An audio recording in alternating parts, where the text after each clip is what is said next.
নমস্কার বন্ধুরা, নলেজ কাল্টিভেটারে স্বাগত। আমি সুদীপ ঘোষ শুরু করছি যে ক্লাস যেখানে হয় কারেন্ট অ্যাফেয়ার্সের আলোচনা। আজকে একটি গুরুত্বপূর্ণ বিষয় নিয়ে আলোচনা করব। আমরা দেখেছি সংবাদ মাধ্যমে বা সোশ্যাল মিডিয়াতে যে ইউপিআই অর্থাৎ অনলাইন পেমেন্ট সিস্টেমের কিন্তু নিয়ম পাল্টে গেছে। ইউপিআইয়ের নতুন নিয়ম চালু হয়েছে, সেটা নিয়ে কিন্তু আমরা আজকে আলোচনা করব। নিউ ইউপিআই রুলস আজকের ভিডিওতে থাকছে, এই নিয়ে কি খবর আছে, ইউপিআই কি, ইউপিআই নিয়ে কি নতুন নিয়ম চালু হয়েছে, তার সাথে এর ভালো দিক কি এর খারাপ দিক কি। ভিডিও শুরু করার আগে এটি একটি শিক্ষামূলক ভিডিও।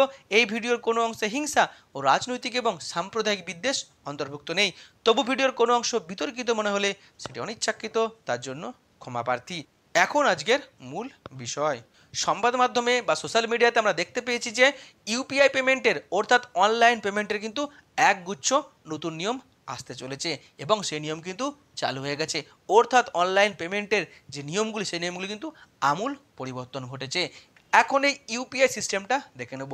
এখন হচ্ছে ডিজিটাল যুগ, আর ডিজিটাল যুগে কিন্তু একটা গুরুত্বপূর্ণ বিষয় হচ্ছে ডিজিটাল পেমেন্ট। আমরা সকলেই কিন্তু আমরা অনলাইন পেমেন্ট অ্যাপ ব্যবহার করি, সে ফোনপে, গুগল পে, পেটিএম বা আদার্স। এখন এই সমস্ত সিস্টেমটাই কিন্তু চলে এই ইউপিআই আইডি দিয়ে। সকলের কিন্তু একটা করে ইউনিক ইউপিআই আইডি থাকে। এই ইউনিক ইউপিআই যে আইডি অর্থাৎ ইউপিআই আইডি, এই ইউপিআই সিস্টেমটাই তৈরি করা ছিল বর্তমান নরেন্দ্র মোদী সরকার। ইউপিআইয়ের প্রণাম বারবার পরীক্ষায় পড়ে ইউনিফাইড পেমেন্ট ইন্টারফেস।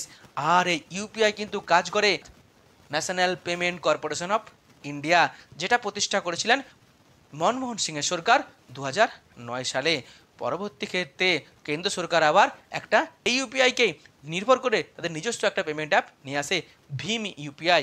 ভীম ইউপিআইয়ের পুরো নাম হচ্ছে ভারত ইন্টারফেস ফর মানি। এটাও কিন্তু খুব ইম্পর্টেন্ট। আর এই যে ভীম ইউপিআই এর নামটা দেওয়া হয়েছে ভীমরাও আম্বেদকরের নাম অনুসারে। এই হলো বুঝতে পারলাম যে ইউপিআই কি, ইউপিআইয়ের গুরুত্ব কি।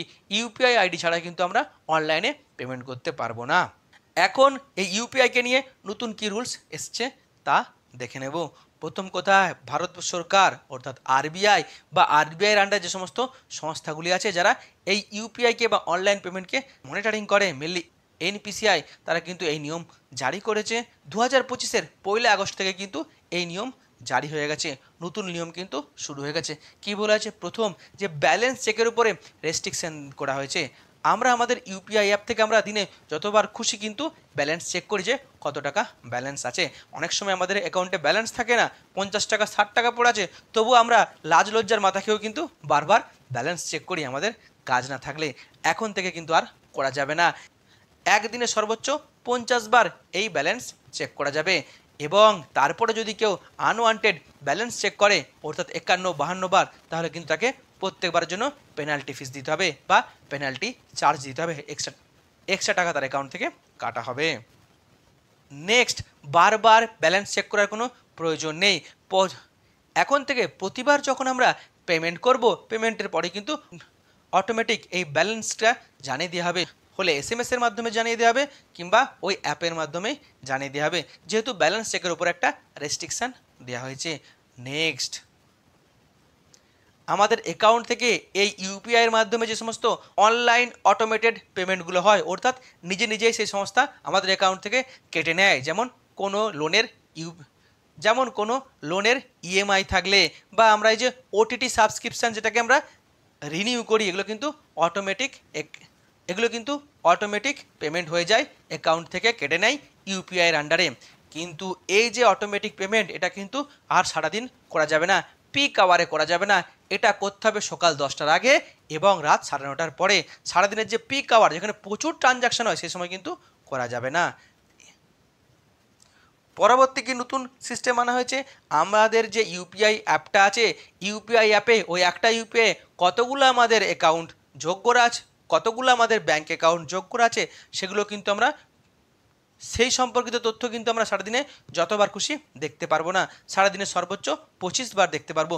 25 বারের বেশি দেখতে গেলে কিন্তু আমাদেরকে পেনাল্টি চার্জ দিতে হবে। আবার ইউপিআই অ্যাপ থেকে আমরা যে পেমেন্ট করেছি, সেই পেমেন্ট বা ট্রানজাকশানের স্টেটমেন্ট বা স্ট্যাটাস কিন্তু আমরা যতবার খুশি দেখতে পারবো না, সর্বোচ্চ 3 বার দেখতে পারবো, তাও আবার 90 সেকেন্ডের গ্যাপে। এই হলো একগুচ্ছ নিয়ম যেগুলো পরিবর্তন হয়ে গেছে, চালু হয়ে গেছে, যেগুলো আমাদের অবশ্যই জানা উচিত। এখন এটা কেন করা হলো, এর অ্যাডভান্টেজ কি আছে? মেনলি আমরা অযথা বারবার ব্যালেন্স চেক করি, কাজ নেই আমরা একবারটি ব্যালেন্স চেক করে, কাজ নেই তবু আমরা একবার ব্যালেন্স চেক করে নিলাম, এটা কিন্তু আর করা যাবে না। তার ফলে কি হবে, এই যে ব্যালেন্স চেক করছি মানে কি, ইউপিআই অ্যাপটাকে আমরা কাজে লাগাচ্ছি, সিস্টেমের উপরে প্রেসার বাড়ছে, তাহলে কিন্তু এটা কিন্তু কমে যাচ্ছে, তার মানে কিন্তু ইউপিআই সিস্টেমের উপরে চাপ কমবে, তাহলে ইউপিআই কিন্তু পেমেন্টটা খুব স্মুথ হবে, সমস্যা হবে না, ইস্যু হবে না। অন্যদিকে এই যে বলা হচ্ছে ইউপিআই অ্যাপে কতগুলি অ্যাকাউন্ট যোগ্যরা আছে, সেটা আমরা যতবার খুশি দেখতে পারবো না, তার ফলে কিন্তু অযথা ইউপিআইয়ের সিস্টেমের ব্যবহারটা কমবে, তার ফলে কিন্তু ইউপিআই সিস্টেমে পেমেন্টটা স্মুথ হবে, অযথা পেমেন্টে ইস্যু হয়ে যায়, অনেক সময় টাকা কেটে নেয়, পেমেন্ট হয় না, এই সমস্যাগুলো কিন্তু কমবে। আবার একইভাবেই বলা হয়েছে যে অটোমেটেড যে সমস্ত পেমেন্টগুলো হয় সেগুলো পিক আওয়ারে হবে না, তার ফলে কিন্তু আমরা জানি যে সকাল 10টা থেকে রাত 8টা পর্যন্ত এটা হচ্ছে পিক আওয়ার, প্রচুর মানুষ, লক্ষ লক্ষ মানুষ এই সময় ইউপিআই ব্যবহার করে, অনেকের কিন্তু সমস্যা হয়, ইউপিআই ইস্যু হয়, টাকা কেটে যায়, অনেকে আবার পেমেন্ট করতে পারে না, সিস্টেমের উপরে চাপ বাড়ে। যেহেতু পিক আওয়ারে এই পেমেন্টগুলো হবে না, তাহলে কিন্তু সিস্টেমের উপরে চাপ কমবে, অনেক ফাস্ট পেমেন্ট হবে, অনেক সিকিউর পেমেন্ট হবে। অর্থাৎ আমরা বুঝলাম যে অযথা ইউপিআই ব্যবহার করা কিন্তু কমে যাচ্ছে, তার ফলে কিন্তু ইউপিআই সিস্টেমটা অনেক সুন্দর হবে, দ্রুত পেমেন্ট হবে, সিকিউর পেমেন্ট হবে, নিরাপদ পেমেন্ট হবে, আমাদের কিন্তু কোনো আর অসুবিধা হবে না। অর্থাৎ সরকার চাইছে যে ইউপিআই সিস্টেমে পেমেন্টটাকে আরও নিরাপদ করা, দ্রুত করা, যাতে কোনো মানুষের অসুবিধা না হয়, কেউ একটা পেমেন্ট করতে গেল, পেমেন্টটা আটকে গেল, বা ওই সময় সার্ভার ডাউন হয়ে গেল, এই সমস্যা যাতে না হয়। এখন এর ডিসঅ্যাডভান্টেজ কি? ডিসঅ্যাডভান্টেজ বলছে, এক ধরনের বিশেষজ্ঞরা বলছে ব্যালেন্স চেকের উপরে রেস্ট্রিকশন করা হচ্ছে, হয়তো আগামী দিনে দেখা যাবে যে পেমেন্টের উপরও রেস্ট্রিকশন করা যাবে, যে দিনে এতবারের বেশি পেমেন্ট করা যাবে না, হয়তো আগামী দিনে এমনও দেখা যাবে যে ব্যালেন্স চেক করলে বা পেমেন্ট করলে প্রতিবার এক্সট্রা চার্জ দিতে হবে, একবার আমি পেমেন্ট করলাম, আমাকে 2 টাকা বেশি দিতে, আমাকে 2 টাকা এক্সট্রা চার্জ দিতে হলো। অর্থাৎ প্রতি পেমেন্টে বা প্রতি ব্যালেন্স চেকে যে আগামী দিনে চার্জ বসতে পারে, সেটাও কিন্তু সম্ভাবনা আছে আগামী দিনে। সরকার বারবার বলছে, আমরা বারবার চেষ্টা করছি নতুন নতুন প্রযুক্তি নিয়ে আসছি, যাতে ইউপিআইতে সিকিউর এবং নিরাপদ এবং দ্রুত পেমেন্ট হয়, কিন্তু আমরা দেখছি বারবার চেষ্টা করলেও কিন্তু সে সমস্যার সমাধান করা যাচ্ছে না, ইউপিআইতে অনেক সময় পেমেন্ট আটকে যাচ্ছে, অনেক সময় ইউপিআই সার্ভার ডাউন হয়ে যাচ্ছে, অনেক সময় আবার টাকা কেটে নিলেও পেমেন্ট হচ্ছে না, মানুষের কিন্তু সমস্যা থেকেই যাচ্ছে। ব্যাঙ্গালোরে তো ইউপিআইকে নিয়ে আর একটা সমস্যা হয়েছে, ব্যাঙ্গালোরে অনেক দোকান তারা কিন্তু ইউপিআই সিস্টেমটাকে বন্ধ করে দিচ্ছে, কারণ ছোটোখাটো দোকান তারা দীর্ঘদিন ধরে কিন্তু ইউপিআই পেমেন্ট নিচ্ছে, তার একটা বিরাট পরিমাণে ট্যাক্স বাকি আছে, এরকম নোটিশ দিচ্ছে, অর্থাৎ প্রতিবার পেমেন্টে সরকার ট্যাক্স কেটে নিচ্ছে, এরকম সমস্যা দেখা দিয়েছে। এইরকম যদি সমস্যা হয়, সেই সমস্যা কিন্তু সমাধান করতে হবে, নাহলে কিন্তু যারা ছোট দোকান তারা কিন্তু ইউপিআই ব্যবহার করবে না। আবার ইউপিআই ব্যবহার করতে গিয়ে ছোট দোকানিরা কিন্তু আরও একটা সমস্যায় পড়ছে, আমরা দেখেছি দীঘা, উদয়পুরের মতো যে সমস্ত পর্যটন কেন্দ্রগুলি আছে, যেখানে ছোট ছোট স্টল বসিয়ে তারা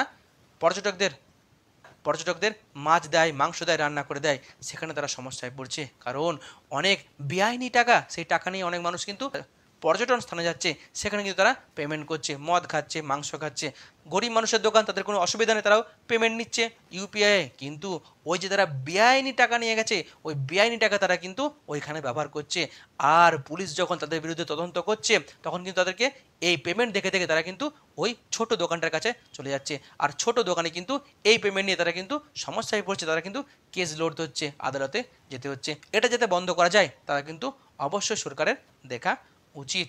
অর্থাৎ আমরা বুঝলাম যে এই যে নতুন নিয়ম এসছে, সেখানে সরকারের রেগুলেট করতে, মনিটরিং করতে খুব সুবিধা হবে, আবার ইউপিআই পেমেন্টটা ফাস্ট এবং সিকিউর হবে, কিন্তু আরও অনেক উন্নতি ইউপিআইয়ের দিকে নজর রাখতে হবে। এই হলো আজকের ভিডিও, যেখানে আমি টোটাল বিষয়টি সুন্দরভাবে তুলে ধরার চেষ্টা করলাম। এখন এই ভিডিও নিয়ে আপনার কি মতামত আছে অবশ্যই কমেন্ট বক্সে জানাবেন। ভিডিওটি এখানে শেষ হলো, ভিডিওটি যদি ভালো লাগে লাইক, কমেন্ট, শেয়ার এবং চ্যানেলটি সাবস্ক্রাইব করতে ভুলবেন না। আবার দেখা হবে নতুন একটি ভিডিওতে, ততক্ষণ পড়তে থাকো, হাসতে থাকো।